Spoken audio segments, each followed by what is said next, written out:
If you cast your mind back to the prehistoric period of sometime last September, you'll remember a time of effusive excitement, the bubblings of brand loyalty, and a tinge of trepidation as AEW and NXT prepare to make their debuts on the TNT and USA networks respectively. NXT's covert but not totally that subtle mission was to go up against AEW's soon-to-debut Dynamite, and what followed was 12 months of stone-cold warfare for Wednesday Night Supremacy that involved promo propaganda, counter-programming, and even defections from WWE. So as we slip into the sophomore season for both shows, let's take a look back at 1 year of the Wednesday Night Wars. NXT was off to a bright start with a debut episode that would set the tone for this new live 2-hour NXT, with the beginnings of a storyline that would last for the next 6 months. The Undisputed Era dripping in gold. The four lads held on to all the gold until Roddy dropped his North American title to Keith Lee in January, while O'Reilly and Fish would lose their tag title a month later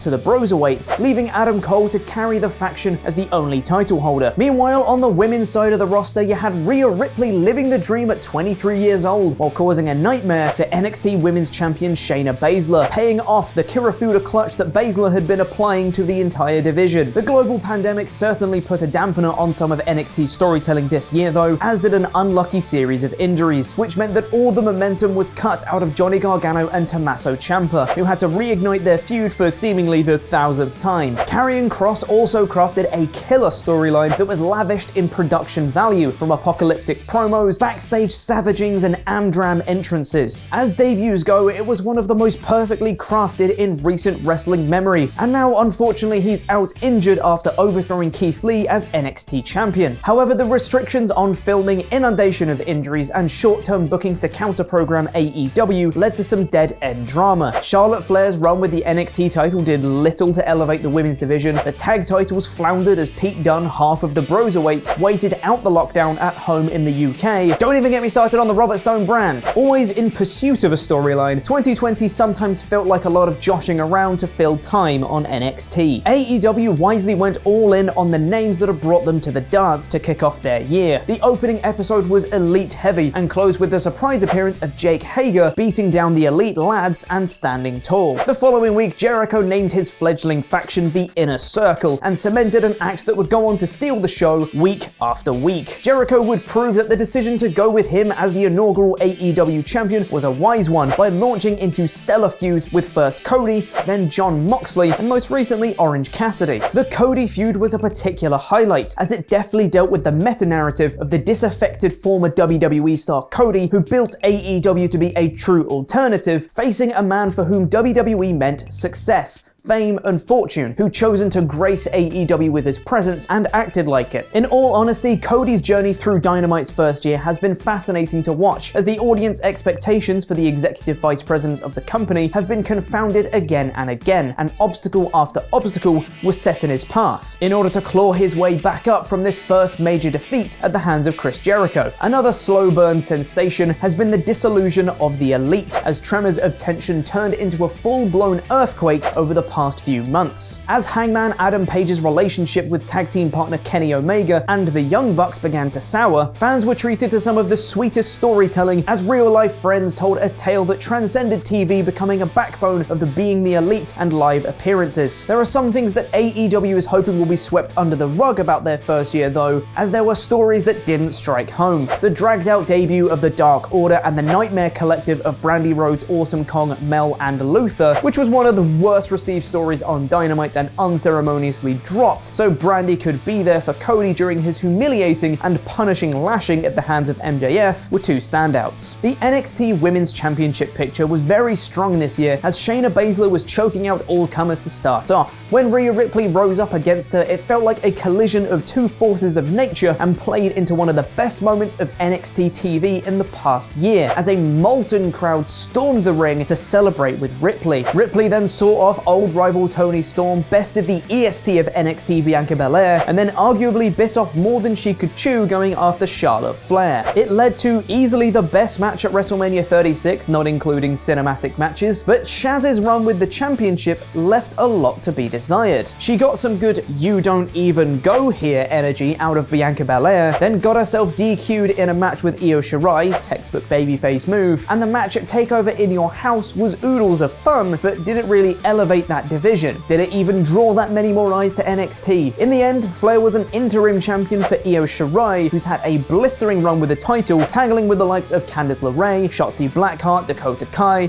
and even Sasha Banks as the next generation of NXT women begins to shape up. The women's division hasn't fared so well in AEW. Early on, the decision to crown Riho as the inaugural women's champion was certainly a connoisseur's choice, but one which didn't chime with the viewing public. Meanwhile, Britt Baker was struggling to get her face persona over, and Brandi Rhodes' Nightmare Collective was not gelling either. Then the pandemic hit, and things looked even bleaker as the overseas talent they relied upon became stuck abroad. Bea Priestley, Riho, Jamie Hayter, Sadie Gibbs all stranded in their home countries. A big push for a fresh and entertaining heel Britt Baker seemed on the horizon until an unfortunate injury led to a 3-month period out of the ring. The dentist was a glimmer of hope, and it looked like she could potentially carry the women's division on her back. Of course, a global pandemic and a long-term injury cannot be blamed on AEW management, but what we can blame on them is a lack of direction, attention, and time given to the division. It's been the norm on the entire run of Dynamite so far for individual male talents to have twice the ring time than the entire women's roster combined, which really needs to change quickly. The tag team titles have been in turmoil after the Undisputed Era's Bobby Fish and Kyle O'Reilly dropped the belts to the Broserweights. The pairing of Matt Riddle and Pete Dunne starred in some funny skits and had awesome technical chemistry in ring, but their run was cut down in its prime by the pandemic. The subsequent teaming of Riddle and Thatcher was a shadow of their predecessor, and Imperium's run was non-existent as they disappeared off the face of the earth after winning the titles with just 3 title defenses in as many months. Breezango have yet to show the cuts of their jib as champs, but I'll be watching intently to see what the pair can do now that they've been given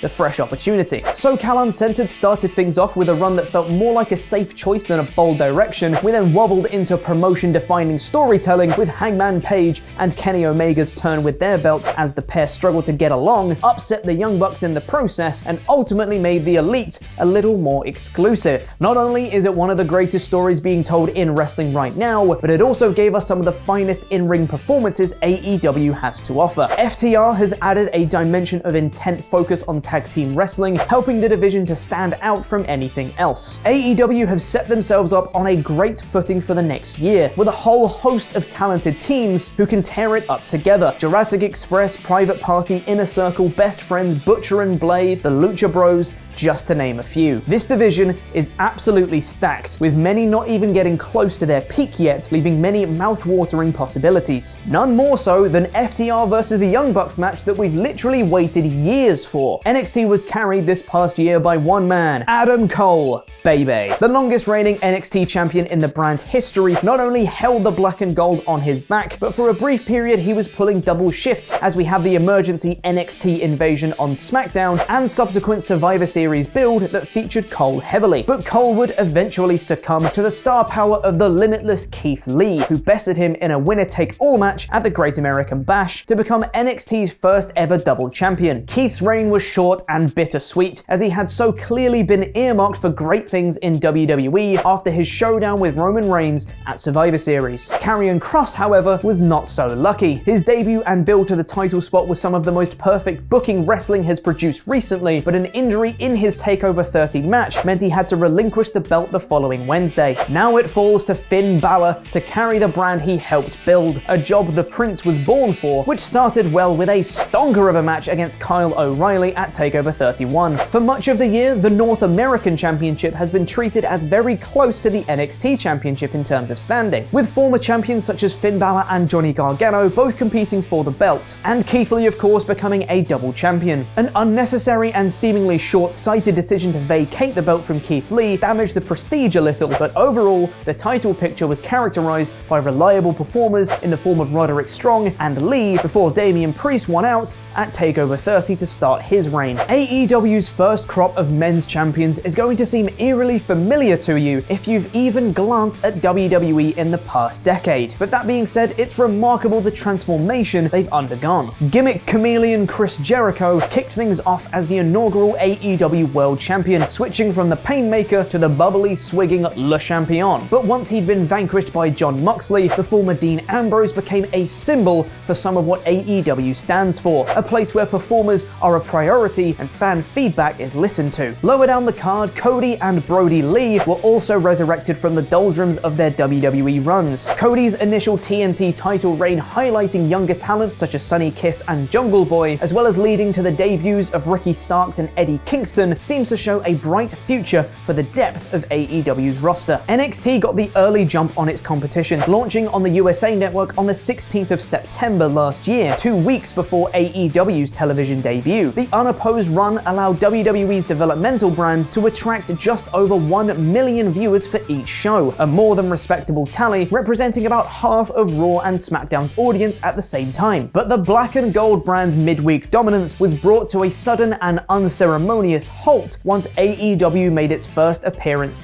on TNT. Buoyed by its novelty and the promise of providing a product distinct from the lackluster WWE fare, AEW reeled in a staggering 1.41 million viewers, 878,000 of whom fell into the critical 18 to 49 age bracket. That latter figure alone matched NXT's entire audience for the night of AEW's debut. AEW and NXT remained largely neck and neck in terms of overall ratings for the rest of 2019, but that pattern shifted with the turn of the new year, and NXT has struggled to return to parity ever since. After the pandemic hit, both companies made separate, outlandish attempts to reverse their losses. Mike Tyson, anyone? But only one of them faced the added pressure of losing the war. NXT's relative struggles caused some consternation in Stamford, leading to the brand resorting to some fairly transparent measures to boost its numbers while also damaging AEW. Great American Bash. Reflecting on the year as a whole, AEW ended its first year on TV much as it had started, by trouncing NXT both in the overall ratings and the critical 18 to 49 demographic. For as much as it tried to subvert the pattern, WWE's developmental brand simply couldn't topple AEW's dominance. It had moments of inspiration, but the inescapable truth is that it was the less watched product in spite of being on a larger cable network with a pre-established following and the backing of a multinational billion-dollar wrestling empire. So looking at the whole year for both companies, they say competition breeds excellence, and that's what we've experienced this year with both AEW and NXT. As they vied to be top of the class on a Wednesday night, we reaped the benefits of seeing some of wrestling's brightest stars in brilliant storylines with exceptional in-ring work.